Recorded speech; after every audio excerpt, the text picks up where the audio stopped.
प्यारे देशवासियों, आज बहुत दुख का विषय है कि कश्मीर के पुलवामा में सीआरपीएफ के काफिले पर घातक आतंकवादी हमला हुआ, जिसमें हमारे देश के अनेक युवा वीर जवान शहीद हो गए। कुछ खबरों में इनकी संख्या 44 बताई, कहीं 42, कहीं 37। हमारे देश की सेना और हमारे देश के सुरक्षा बल हमारी सीमाओं की रक्षा करते हैं। वे -40 डिग्री टेम्परेचर पर बर्फ में खड़े हुए रात दिन हमारी सुरक्षा करते हैं और हम आराम से अपने घरों में गर्म बिस्तरों में सोए रहते हैं। हमारे देश के वे जवान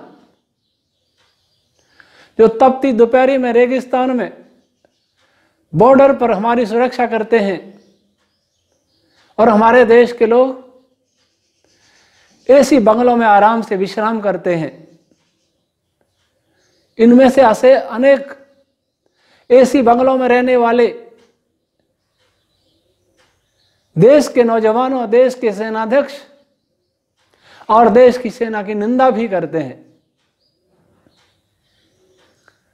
उनको गुंडा कहते हैं और ये कहते हैं कि वे कश्मीर में निर्दोष प्रजा की हत्याएं कर रहे हैं। हमारे देश में अनेक लोग पाकिस्तान जिंदाबाद के नारे लगाते हैं, आतंकवादियों को शहीद बताकर उनको महिमामंडित करते हैं, जलसे मनाते हैं। अनेक राजनेता उस जलसे में जाते हैं और आतंकवादियों को प्रोत्साहन देने वालों को प्रोत्साहित करते हैं। हमारे देश के अनेक नेता कश्मीर के पत्थरबाजों का समर्थन करते हैं। कुछ नेता पाकिस्तान में जाकर भारतीय प्रधानमंत्री के विरुद्ध विश्वमन करते हैं। कुछ नेता भारत माता की जय के स्थान पर पाकिस्तान जिंदाबाद के नारे लगवाते हैं चुनावी सभाओं में। ऐसे लोग, ऐसे आस्तीन के सांप और ऐसे घड़ियाल भी ऐसी आतंकवादी घटनाओं के लिए उत्तरदायी हैं। आज हम उन सभी वीर शहीदों को अश्रुपूरित श्रद्धांजलि अर्पित करते हैं और मैं भारत सरकार से विनम्र निवेदन करता हूं कि न केवल आतंकवादियों की सफाई के लिए कड़ी कार्रवाई करें, अपितु उससे पूर्व पाकिस्तान से सभी प्रकार के संबंधों को तोड़कर और भारत के जो आस्तीन के सांप हैं और जो घड़ियाल हैं, आज जो दिखावे के लिए आंसू बहा रहे हैं, उनको सबसे पहले तुरंत गिरफ्तार करें। ऐसा न हो कि भारत सरकार की कार्रवाई से पूर्व कोई नेता जाकर के पाकिस्तान के राजदूत से गुपचुप मिले और भारत की योजनाओं को उससे अवगत करा दे। कोई जासूस पाकिस्तान इस्लामाबाद में जाकर के कोई वाजवा को गले न लगावे, इसका ध्यान रखा जाए। आज हमारे देश में एक बहुत बड़ी कमी है कि आतंकवादी को तो आतंकवादी कहते हैं, लेकिन कुछ लोग आतंकवादी को मानव बता करके मानवाधिकारों का हनन बताते हैं। आतंकवादियों को मारने के लिए अनेक मानवाधिकारवादी खड़े हो जाते हैं, उनकी रक्षा के लिए खड़े हो जाते हैं। अनेक मीडिया वाले, अनेक राजनीतिक दल, अनेक सांप्रदायिक लोग तथाकथित धर्मगुरु आतंकवादियों के पक्ष में खड़े हो जाते हैं। इस देश में आतंकवादी घटनाओं का एक लंबा इतिहास रहा।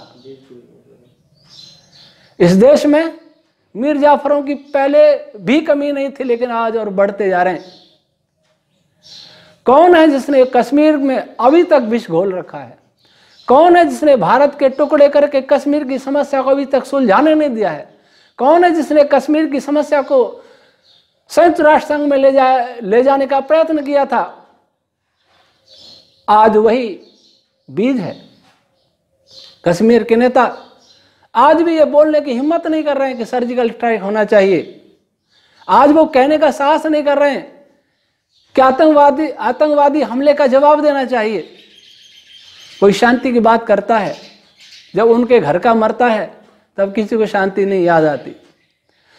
जो सुरक्षा बलों के घेरे में रहकर स्वयं को सुरक्षित रखते हैं, भारत सरकार जिनको सुरक्षा मुहैया कराती है, वे लोग ही सुरक्षा बलों के विरुद्ध विश्वमन करते हैं। भारत सरकार को चाहिए कि ऐसे नेताओं की सुरक्षा को तुरंत बंद करे और उन नेताओं को गिरफ्तार करे। मैं विपक्षी नेताओं से अपील करना चाहूंगा, सेक्युलरिज्म के नाम पर, समता के नाम पर तुष्टीकरण की नीति बंद करें, सत्य को सत्य कहने की हिम्मत करें, इस राष्ट्र को अपना माने। जो पाकिस्तान को अच्छा बताते हैं वो पाकिस्तान में रह के देखें। मैं भारत के देशभक्त मुसलमानों से निवेदन करूंगा कि वे ऐसे हमलों और आतंकवादियों की निंदा करें, उनके विरुद्ध अभियान में भारत सरकार के साथ रहें। हम सब ने मिलकर के देश को आज़ाद कराया था। इस देश की आज़ादी और एकता, अखंडता की रक्षा के लिए मिलकर प्रयास करना चाहिए। जो लोग कहते हैं कि आतंकवादी का धर्म नहीं होता, बात ठीक है, लेकिन यह भी विचार नहीं है कि इन हमलों के पीछे जुड़े कौन लोग थे। इस पर भी समीक्षा होनी चाहिए। हर किसी पक्ष का बुरा नहीं होता, लेकिन हमें उन क्षेत्रों पर विशेष ध्यान देना चाहिए जिस क्षेत्र में आतंकवादी हमले होते हैं, जिस क्षेत्र में सांप्रदायिक दंगे होते हैं, अब तक होते रहे। भारत के इतिहास को देखना चाहिए। मैं भारत की देशभक्त जनता से अपील करूंगा कि आज केवल निंदा से काम नहीं चलेगा। हम क्या कर सकते हैं? भारत की सेना के लिए हम क्या दे सकते हैं? हम कुछ दान करें। भारत के उद्योगपतियों को विचार करना चाहिए, हमारी सेना मजबूत हो, इसके लिए पर्याप्त दान दे, उदार दिल से दान दे। और भारत के लोग, भारत की युवा एक समय का उपवास करके, सप्ताह में एक समय का उपवास करके भारतीय सेना को मजबूत करने के लिए अपना सहयोग दें। इसका प्रारंभ मैं संस्था से करता हूं। आज संस्था से, वैसे हम संस्था से मासिक दान देते हैं नेशनल डिफेंस फंड के लिए, लेकिन आज हमारे सारे स्टाफ ने एक समय का उपवास करके और अन्य कुछ सहयोग पैसा भारत सरकार को भेजा है और ये क्रम बनाए रखेंगे। वैसे ही सभी से अपील है कि हथियारों की खरीद के लिए, शहीदों के परिवार के कल्याण के लिए हम सभी भारत सरकार को जितना हो सके सहयोग करें और अपने उन मित्रों से सावधान रहें, उनको समझाएं जो सेक्युलरिज्म के नाम पर पाकिस्तान की प्रशंसा करते हैं, जो सेक्युलरिज्म के नाम पर आतंकवादियों को आतंकवादी कहने से डरते हैं। हम जिनको अलगाववादी कहते हैं, वे वास्तव में अलगाववादी नहीं, वे आतंकवादी हैं। मेरा मत है कि आतंकवादी कुछ लोगों को ही मारता है, लेकिन आतंकवाद की प्रेरणा देने वाले राजनेता, आतंकवाद को समर्थन देने वाले राजनेता अनेक आतंकवादियों को पैदा करते हैं। वे ही आतंकवादी पैदा कर रहे हैं, वो आतंकवादियों से भी बड़े दोषी हैं, उनको और बड़ा दंड मिलना चाहिए। जो पत्थरबाजों के समर्थन में खड़े हो जाते हैं, उनको और कड़ा दंड मिलना चाहिए। यह ठीक है, कश्मीर की युवा पीढ़ी को समझाना हमारा दायित्व है, देश के बुद्धिजीवियों का दायित्व है, लेकिन जो नहीं समझे उसके लिए कठोर दंड भी होना चाहिए। मैं फिर सभी देशवासियों से अपील करता हूं कि वो इस समय भारत सरकार के साथ रहें, राजनीति न करें।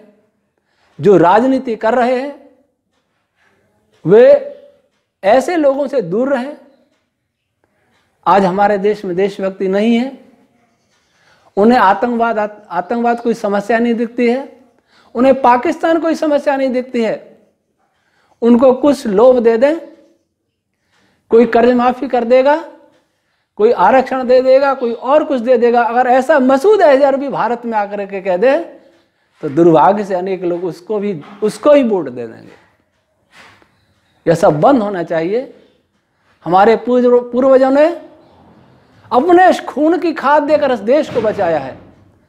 हमारी माताओं ने सिंदूर चढ़ाए हैं, हमारे यहाँ बच्चे अनाथ हुए हैं, हमारे यहाँ विधवाएं हुई हैं, देवियां विधवाएं हुई हैं, तब यह देश स्वतंत्र हुआ है। बहुत कठिनाइयां सही हैं। इस आजादी को बनाए रखिए, इस देश को अखंड रखिए। और मैं एक चेतावनी दे रहा हूं कि ये तो एक आतंकवादी हमला है, अभी कई प्रकार के आतंकवाद देश में धीरे धीरे पनपेंगे। कहीं जातीयतावाद, कई भाषा के आतंकवाद, क्षेत्र के आतंकवाद, कि इस सब का मूल जड़ भारत की वर्तमान राजनीति है। तुष्टीकरण की राजनीति है, विभाजन की राजनीति है, स्वार्थ की राजनीति है। और वे लोग जो सेना को हथियार खरीदने में बाधा पैदा करते हैं वे भी बराबर दोषी हैं। सेना को जो कमजोर करते हैं वे बराबर दोषी हैं। उन्होंने जो भी गलतियां की हैं वो सुधर जाए। क्यों? कि देश मर गया तो जीवित कौन रहेगा, और जीवित भी रहा तो जीवित कौन कहेगा। आइए हम इस माँ भारती को बचाएं, शहीदों को पुनः श्रद्धांजलि अर्पित करते हैं और उनके परिवारों के लिए हम लोग सहायता करें, भारत सरकार से अपील करें, भारत सरकार को सहयोग करें और भारत सरकार कठोर निर्णायक कार्रवाई, दूरगामी कार्रवाई करे, दूरगामी कार्रवाई, जिससे देश में सभी लोग सुख चैन से रह सकें, हम सब मिल के रहें, हम केवल और केवल भारतवासी बन के रहें। इसी अपेक्षा के साथ ओम।